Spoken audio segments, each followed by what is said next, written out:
जब तक मुल्क में पॉलिटिकल स्टेबिलिटी नहीं आएगी, जब तक मुल्क में सियासी इस्तेहकाम नहीं आएगा, तब तक मुल्क में माशी इस्तेहकाम नहीं आएगा। और आपका सियासी इस्तेहकाम कैसे आएगा, आपका माशी इस्तेहकाम कैसे आएगा, मैं आपको एक आसान उसका हल बता देता हूँ कि जेल में पड़ा इस टाइम हमारा लीडर जो 25-26 करोड़ अवाम के दिलों में बसता है, आप इमरान खान को जेल से रिहा कराएं, जिनको आपने सियासी मुकदमात में गिरफ्तार कराया है। उसी दिन आप देखेंगे कि इस मुल्क में सियासी स्टेबिलिटी आएगी, आपकी मुल्क की मईशत बेहतर होगी, आपका मुल्क जो है ये आगे बढ़ेगा।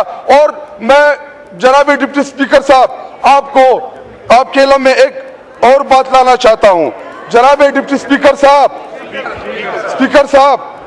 वो ये कि वो असल में वो डिप्टी स्पीकर साहब जो है वो थोड़ा उनका हाथ जो है शफकत का है, और स्पीकर साहब जो है वो थोड़ा गुस्सा करते हैं आजकल, तो इसलिए मैं डिप्टी स्पीकर साहब बोल देता हूँ। इस टाइम स्पीकर साहब एक शख्स मैं सोचता हूँ अक्सर कि पूरी जो इस टाइम इंटरनेशनल एस्टेब्लिशमेंट गुज़ारिश है कि तलीम, सैयद, अद्वियात और पेट्रोलियम, बिजली, हमने इन चीज़ों में महंगाई करके गरीब आवाम को हमने निचोड़ के रख दिया। और इस वक्त मेरे मुल्क का गरीब हारी किसान वो चीख रहा है, चिल्ला रहा है, और रोटी रोज़ी के लिए नौजवान ख़ुदकुशियाँ कर रहे हैं। तलीम इतनी महंगी कर दी कि गरीब के बच्चे के मुकम्मल दरवाजे बंद हो गए, और हमारी टॉप की यूनिवर्सिटियाँ वो इस वक्त बंद होने जा रही हैं। अगर मैं जिक्र करूँ इस्लामिया यूनिवर्सिटी भावलपुर का, मैं बहुत दिन जिक्रिया यूनिवर्सिटी का, कैबिनेट मैं के ऊपर बात कीजिए। सर इस पे बात कर रहा हूँ। तो ये हमारे तलीम का आम बंदे के लिए दरवाज़ा बंद है। इतनी महंगी अद्वियात हैं कि गरीब आदमी कोई इलाज नहीं करा सकता। अगर सेहत कार्ड इमरान खान साहब ने शुरू किया था तो उसको भी हुकूमत ने बंद करके, ये कौन सा इन्होंने आम आदमी के लिए कोई बेहतरी का सिस्टम नाफिज किया है। हम अगर इस्तेकाम की बात करें तो हम कौन सा इस्तेकाम लाए, और इमरान खान साहब को जेल में रखा जिसकी पार्टी जीत गई कि टेक केयर ये कर रहा है, इसके लिए 35 करोड़ से ज़्यादा की रकम रखी गई है। और जो ओवरऑल अगर आर्टिकल 91 को देखा जाए तो बेसिकली खाली प्राइम मिनिस्टर की रिस्पॉन्सिबिलिटी नहीं है, cabinet as a whole responsible है टू द होल नेशन। अगर कल को कहें अगर ये बजट फेल होता है तो खाली प्राइम मिनिस्टर जिम्मेदार नहीं, पूरी की पूरी कैबिनेट जिम्मेदार है, क्योंकि रिस्पॉन्सिबिलिटी इन पे लायक करती है। आपने खुद सुना कल फ्लोर ऑफ द हाउस पे प्राइम मिनिस्टर साहब ने खुद एडमिट किया कि ये बजट IMF ने तैयार किया। जब बजट IMF ने ही तैयार करना था तो हमने अपने फाइनेंस मिनिस्टर साहब से नेशनैलिटी क्यों छुड़वाई, उनका हमने क्यों नुकसान किया। हमें चाहिए था कि डायरेक्ट ही वो बजट जो पेपर आया था वो कोई और वजीर पढ़ देता, हमारा काम शुरू हो जाता, हमारे स्टेट मिनिस्टर ये काम बेहतर कर लेते। मगर चले खैर उनकी मर्जी, उनके ने ये रिस्क लेना था, उन्होंने ले लिया। अच्छा, थोड़ी सी इधर बात हुई, कंपैरिजन ड्रॉ किया गया पास्ट में गवर्नमेंट का, प्रेजेंट गवर्नमेंट का। देखें ओवरऑल अगर बात करें, प्राइम मिनिस्टर साहब ने कहा कि झुरलू इलेक्शन, देखें अगर इलेक्शन की बात करेंगे तो आज 2024 का भी मुतनाज़ा है, मगर 2013 वाला भी कोई गैर मुतनाज़ा नहीं था।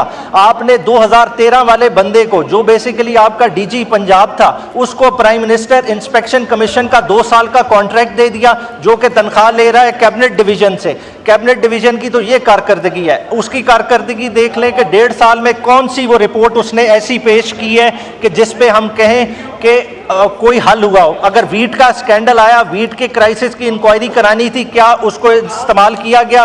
क्या प्राइम मिनिस्टर इंस्पेक्शन कमीशन ने कोई रिकमेंडेशन दी, उन पे एक्ट अपॉन हुआ?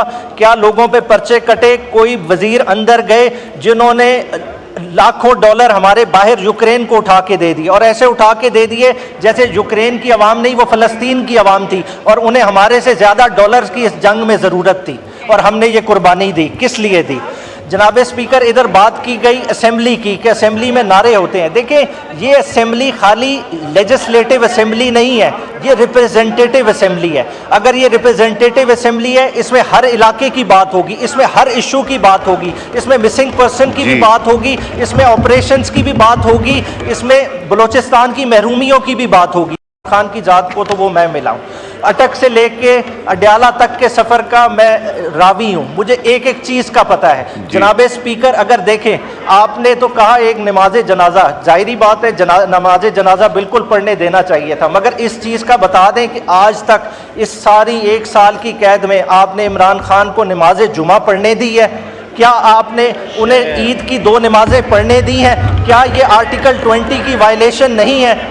इधर तो आपने बड़े आसानी से कह दिया कि आए डायलॉग करें। देखें, ये सारी चीज़ें ऐसे नहीं होंगी। आप ऐसे शख्स से बात कर रहे हैं कि जो बहुत ही मजबूत आसाब का मालिक है। आप कहें कि आप बात करना चाहेंगे, आप गलत खिड़की खटका रहे हैं। आप ऐसी खिड़की खटका रहे हैं जहाँ खिड़की मौजूद ही नहीं है। आखिर में मैं एक शेर कहूँगा, प्राइम मिनिस्टर साहब ने जो तासुरात का इजहार किया वो बिल्कुल उनकी सही अक्कासी करता है कि लगा के आग शहर को ये बादशाह ने कहा, उठा है आज दिल में तमाशे का शौक बहुत, जुगाकर सर सभी शाह परस बोल उठे, हजूर का शौक सलामत रहे शहर और बहुत। शुक्रिया।